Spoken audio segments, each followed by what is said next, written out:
do it every day, we be grinding. And if you ask me, we the best, I'ma be like, yo, that's us with the crazy flow.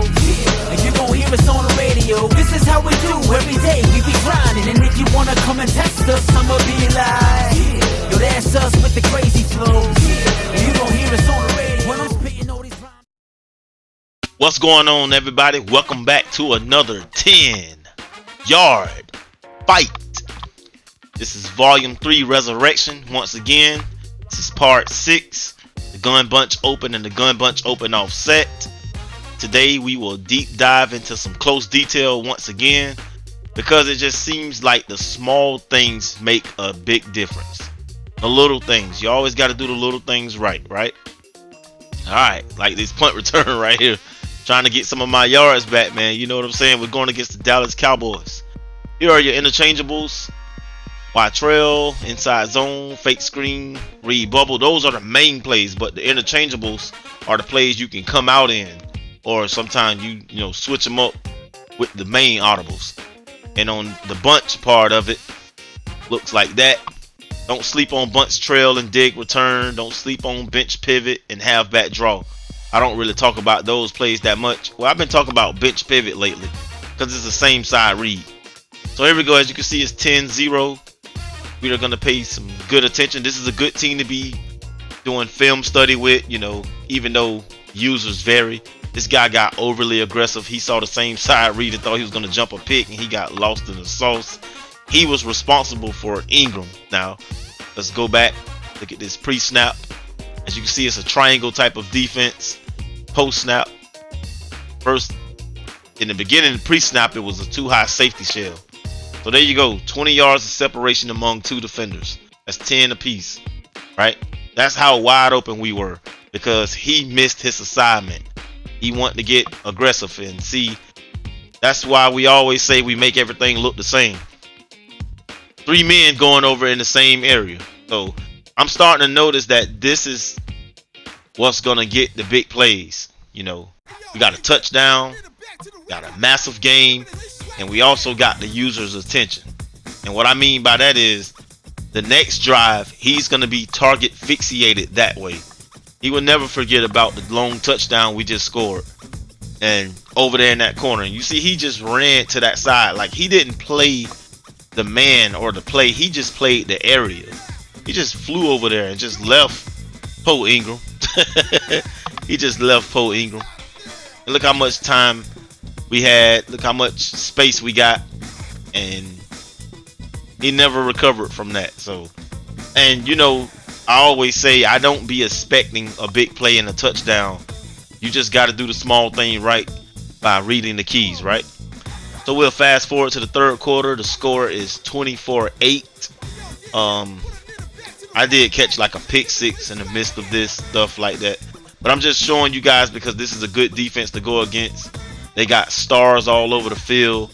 And this is as close as you can get to Ultimate Team. Because right here, I always deliver a pump fake. I usually deliver a pump fake on my lone developing concepts. Or when I'm doing like a double move or something. Because it will grab the user's attention. Sometimes they will just take that side, that step towards the direction once they see that passing icon in the middle of the field. So yeah, and I usually pump fake to the opposite side of where I'm trying to go.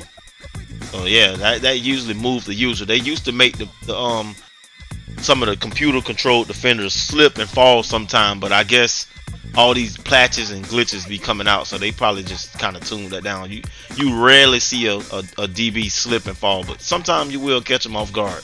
You do that pump fake. So yeah, that's nice to add to the repertoire. That's some advanced stuff right there. Look at this right here. I don't know if you guys saw that. We're calling fake screen wheel, double post, going deep in the middle of the field. And this guy slid over with his linebacker because he's concerned about number one in the backfield, right? Guess what? He gave himself away once he slid over to Kirk because he's thinking, oh man, there's too much space. So notice he's trying to play both guys. Now he's tightening the line to stop the run. And he's pretty much forgetting about the run. That's for you, KB. That's for my boy KB right there. Y trail, baby. So that was one of my That was the biggest play of the game, if you ask me. It was the most smart and strategic play of the game. Yeah, that guy, he was going to control the run with his linebacker. And he said, you know what? I'm going to go get one of these receivers. And I'm going to use my defensive line and squeeze them in to get the run.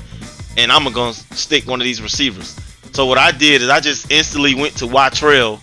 And that gave him a passing concept in the middle of the field to keep him occupied. And from there, it was a high-low read. We already saw the potential cover 2 safety shell. It was most likely cover 2 because it was middle field open.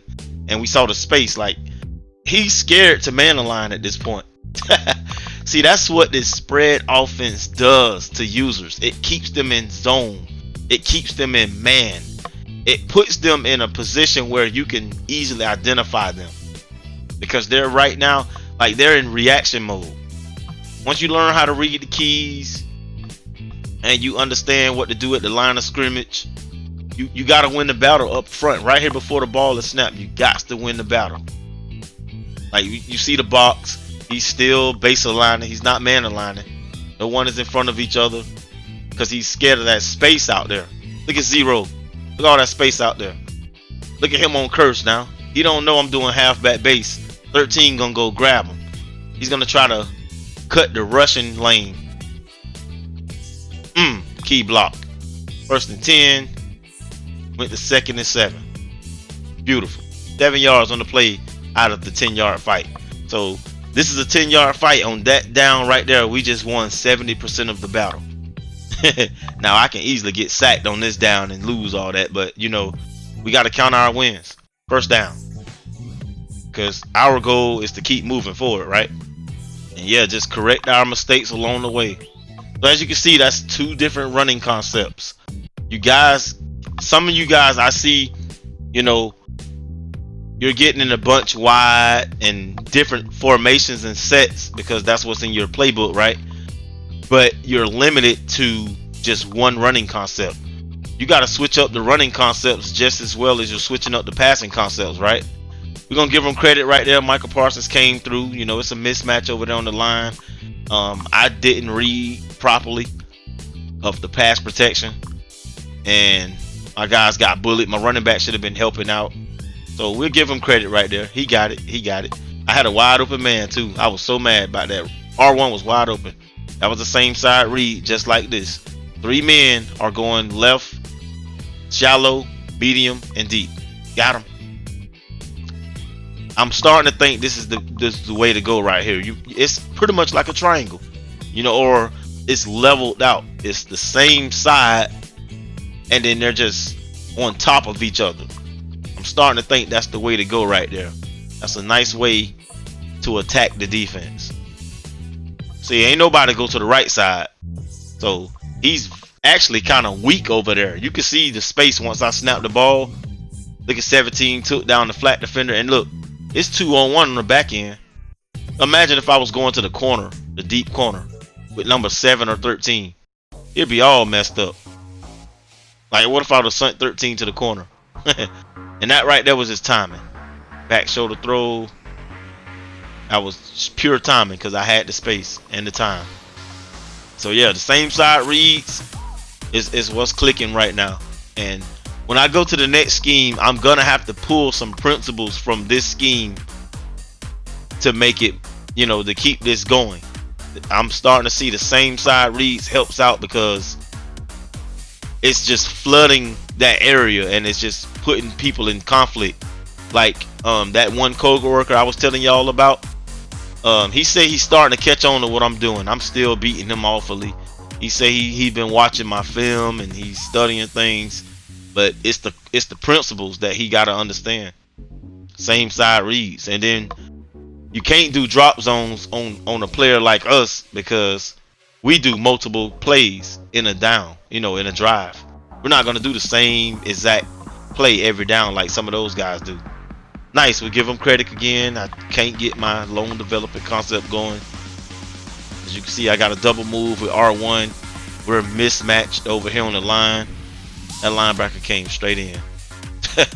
My fault. Didn't put the running back on the right side. Oh, I'm so mad. R1 is wide open. So when I say the same side read, you still got to worry about the pass protection. You can see this score is 31-8. He can't do nothing. He's in the chokehold, and this just shows you that, you know, user skills, decision making. Got the pass possession good this time. What a beautiful spiral. 3rd and 20 converted, first down. Yes, sir. And I gotta give this guy credit right here for not quitting. This is a random online opponent. It's 31-8. He got the Cowboys. Sometime, oh man, I get mad every time I watch that play right there. I had to throw that ball away. Sometime, because I didn't want to throw in the run, and, you know, Trevor be kind of like, you know, yeah, that's in-house though. I ain't gonna talk about Trevor like that. So yeah, sometime when you play a user and you're winning the mental battle right here, the guys who losing will respect what you're doing and just take the game as a learning curve. I like those type of users. This guy in the back, you know, on defense, I like this guy. He could have been gave up and quit the game. What a beautiful concept there. Ingram killing them today. Ingram showed up today.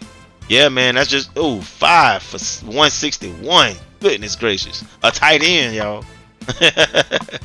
And the thing about it, he can't do anything about it because we're switching up the concepts constantly.